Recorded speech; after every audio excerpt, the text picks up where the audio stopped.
Иә, бүгін біздің келіп тұрған себебіміз конторға мынау айлығымызды уақытылы аламыз ба деп келіп отырмыз. Уақытылы айлықты бермей жатыр. Міне мынау сіздердің ана сот дей ма, бізге әр нәрсені бір түсіндіреді. Сот процесі біткен жоқ деп. Ол қашан бітетінін біз оны біле алмаймыз. Енді міне жаңа жылда келе жатыр. Немерелеріміз аузын ашып қарап отыр. Қашан бізге подарка келеді деген сияқты барлықтарыңызда немерелеріңіз бар ғой. Жаңа жыл деп қалды. Онда енді осы жаңа жылға дейін сондай бір жақсылық, қуаныш бола ма деген ойдамыз. Үміт күтеміз. Бізге айлықты қашан бересіздер? Соны сұраймыз. Кредит бар, квартира бар.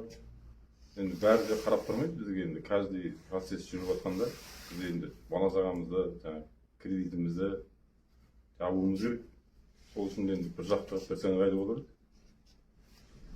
Бәріміз де келіп тұрғанымыз сол айлық деп. Ақша жетіспейді тек бастан. Аймай бермегеннен кейін үйде бір адам істегеннен қиын болады. Квартира төлеу керек, свет, су деген бар, кредит деген бар. Бұл жаңа жыл келеді бір жағынан дейсің. Бұл жаңа жылға төлейтін тағы не бар, праздникке балдарға бір нәрсе алу керек. Сол үшін келіп тұрмыз, жиналып тұрғанымыз сол конторға келіп. Ақшаны сұрап. Иә.